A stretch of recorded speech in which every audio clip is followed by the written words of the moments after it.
And good morning, everybody, and welcome to the Most Important Conversations Daily Meditations. We record these meditations Monday through Friday. The overarching theme of our meditations is liberation, specifically liberating oneself from their conditioning, liberating oneself from living a life by default, when they could be stepping into their power as a creator to create a life by design. For each meditation, we have a short talk. The talk content is derived from our core program at Whole Life Architecture, at TMIC, called Whole Life Architecture. Whole Life Architecture is a live interactive workshop that happens every week where participants together are learning, supporting one another, and each of them reconnecting to their own powerful creator within. Reconnecting to the source essence of what it means to be human, which is to be a creator, and they are looking at all of the different architectures that constitute their life and re-architecting them by design. They're liberating themselves from their conditioning so that they're no longer tolerating living a life that is actually someone else's life. It's a life that they've learned to live, a life where they've learned to be a certain way, think a certain way, act a certain way, believe certain things. And then they realize, as so many people do, this wasn't their life. This wasn't what they believed. This wasn't their choice. This was what they learned in their conditioning when they were very young. And they carried those thought patterns, those habits, those belief systems into adulthood and built a life around them. And at some point, we all wake up and we realize, this isn't my life. This was the life of my parents, or the life of their parents, or the life of the society. And as a child, I was seeking validation. I was seeking acceptance from the group. It was a survival thing to assume someone else's life. People who are going through our Whole Life Architecture program have chosen to draw a line in the sand and no longer live someone else's life. They're looking for aliveness. They're looking for power. They're looking for joy. They're looking for success. They're looking for happiness. They want to live a life where they can wake up every morning and be totally aligned and feel the peace and contentment that comes from total alignment, where your outer world matches your inner world, and your inner world is created by design and is a choice that you get to make as the creator of it. If you'd like to learn more about Whole Life Architecture, you can go to tmicglobal.com. And these meditations are meant to provide insights, many activating insights that hopefully will help you start to soften the walls of your conditioning, start to be open to new possibilities for yourself, for your life. We've been talking this week about the ego. The ego is our identity. We all have one. The only question, like your life, is whether you have created your ego by design to align with your true self, your true nature, your naturalness, or whether your ego, your identity, is, like the rest of your life, an identity by default. We need an identity in this world because it's the way that humans mediate their experience of life. It's how we see one another, is initially through the identity that we present. Our identity is not who we actually are. It's much like a character that we could create. And in fact, we did create. Only we didn't realize we were the creator that could create our very identity. Ram Dass, the great meditation teacher, likened the ego or the identity to a spacesuit that we are all wearing. And the spacesuit is an interesting metaphor for our ego, for our identity. Because if you think about what spacesuits do, they protect you from the external environment. They act as a a shield. They also hide and cover up who you really are. You can kind of see that there's someone in the spacesuit and what they might look like, but you can't really see them.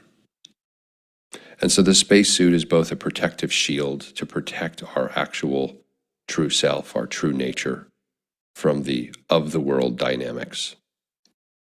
It's a way for us to mediate and be able to be in the world and interact with one another. And it's also a way to protect and hide ourselves from truly being seen. And he said the problem with the spacesuit, with the identity, with the ego, is we start to forget that we're wearing it. We start to believe that the spacesuit is our true identity. We start to go around complimenting other people's spacesuits and they complimenting ours. And we do this when we confuse and believe that the spacesuit is who we are and that the spacesuit is who each other is. And so it becomes a really kind of like a game, but not a fun one because we base our life on it. We've forgotten that we are wearing this suit. We've forgotten that we are wearing this protective shield that doesn't allow us to actually be with reality, that doesn't actually allow us to engage with reality as it is. It was meant to be a mediating technology to help us interact with one another, but it became our identity. It became not just an identity that we're wearing, but it became our identity that we believe we actually are it.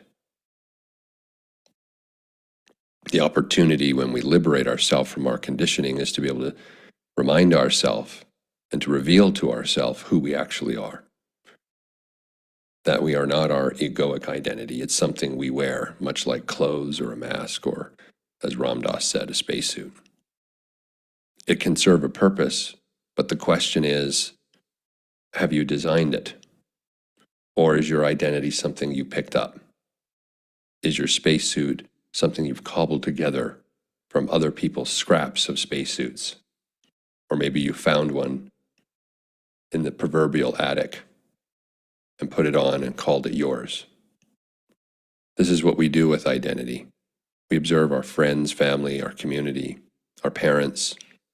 We observe the wider world and the society. And we look for evidence for who we should be in order to be accepted. And we cobble together this identity that we think is going to be accepted, validated, even celebrated. And we start to become that person. But we are betraying ourselves because our true self is what's in the spacesuit. Our true self is what's behind the identity.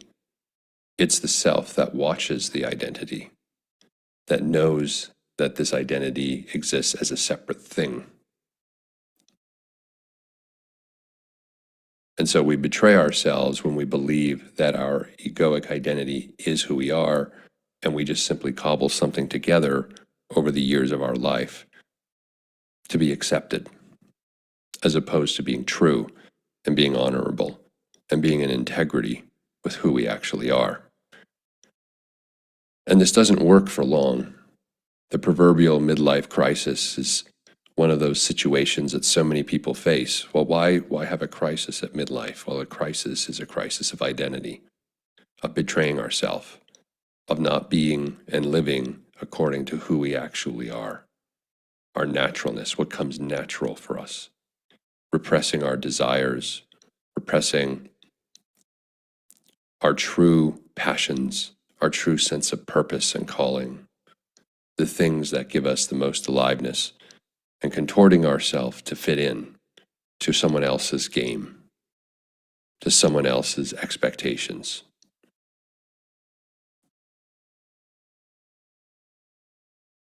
We don't have to continue living our life this way. And for many, the midlife crisis is that experience where their higher self, their true self, can't take it anymore. and starts to beat at the walls of this fabricated identity and crack it. The individual begins to question their life, who they actually are versus who they've been. They start to look at their surroundings, their relationships, all the things and people and circumstances they've surrounded themselves with,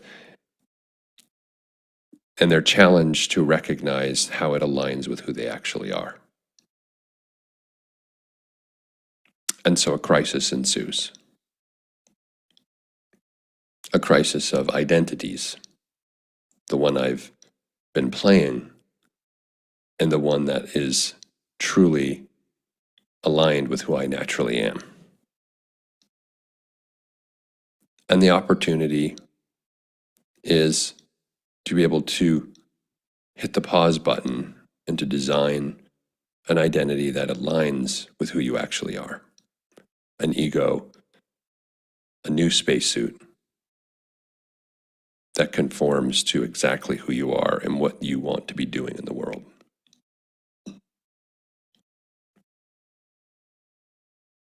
But to do this is easier said than done.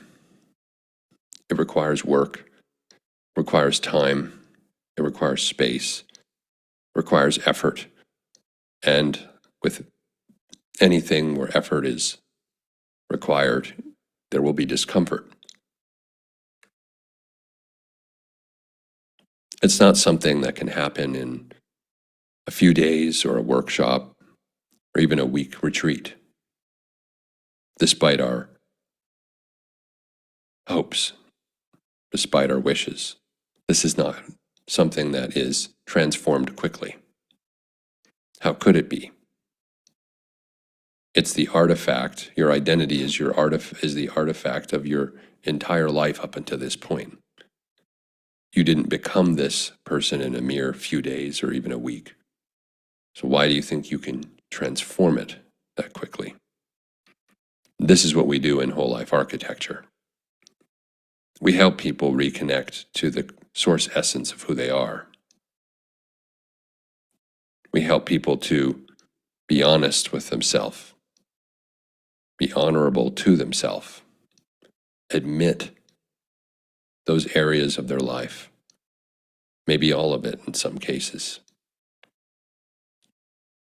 where they're living someone else's life, where as a very young child they just assumed a way of being because they got validated for it, because they were acknowledged for it, because even though they weren't presenting their true self, they felt seen, at least in a certain context, seen and accepted. And so we've all done this, and we kept performing that act over and over and over for decades.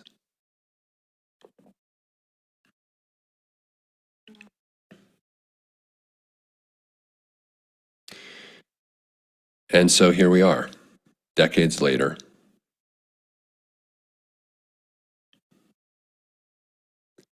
And we have a choice to make.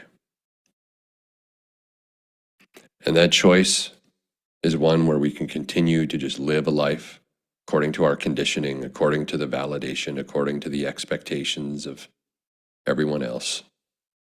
We can keep living someone else's life. We can keep burying all of the wisdom that our emotions are bringing to the surface to try to guide us back home to our true self. Or we can stop ignoring this. We can be open to the possibility of what's trying to come through from our authentic self and start to build and create and design a life around that. We all have this choice to make, but it begins with being able to see the distinction between our true self and the egoic identity. Realizing that we are the watcher, the observer, who can see this thing called an identity. That means it isn't us. That means it's something we're putting on we're wearing, we're concocting. It's a creation. And we can choose at any time to recreate ourselves and to recreate our life. This morning, we're going to move into a watcher-observer meditation. This is a technique of learning to distinguish your thoughts and your emotions from yourself. That you are not your thoughts, you are not your emotions. How you know is because you can watch and observe them, which means that you have a different vantage point than being in them, being of them. And if you are the watcher and the observer of your emotions and your thinking and your thoughts, then you have the creative power to create new thoughts, to glean the wisdom from your emotion, and to change your belief systems, which will change your perception, which will change your worldview, and ultimately change your life. That's available, but it begins with being able to see the distinction that you are not your thoughts, that you are not your emotions, to be able to inject space between the things you think and do and that of which you are. That space is an opportunity to create something different, to create something else. That space is your exit plan from a life by default. It's your exit route. But you need to learn to allow the space to be. It's the magical ingredient, so to speak, that allows us to be in the world, but not of it. We no longer have to conform to the world. Or as the saying in the Bible goes, do not be conformed by the ways of this world, but be renewed by the renewing of your mind. The renewing of your mind, the changing of your beliefs, the changing of what you perceive, the changing of your worldview begins with being able to distinguish that you are not your thoughts, you are not your life, you are not your emotions, you are the creator of them. We need to be able to see that we are outside of these things that are usually thinking us. So if we're going to move into a watcher-observer meditation, be seated in a comfortable position, take a few deep cleansing breaths, and allow yourself to simply be the watcher, the observer. Allow your thoughts to move in and out of your awareness, like clouds against a blue sky on a summer's day. With each thought, there may be an emotion that comes in. Allow that emotion to rise, feel it fully, don't repress it, and then let it fall as it drifts away. Most emotions only last about 90 seconds in our body. It's the story we tell about them that recursively recreates them over and over again. So we're going to practice just letting our emotions come in, observing them, watching them, learning from them. What do they have to say to us? What are they trying to reveal and awaken us to? And then let them drift away. Just observe, just watch. For the next few minutes, you are not your thoughts, you are not your emotions. You're going to watch and observe your thoughts and emotions come in and out of your awareness. If you find you start to ruminate or fixate on a thought or an emotion, acknowledge it, even name it, and let it go. Center yourself back again in the glorious creative potential of space, of nothingness. And I'll see you all in a few minutes.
And welcome back, everybody.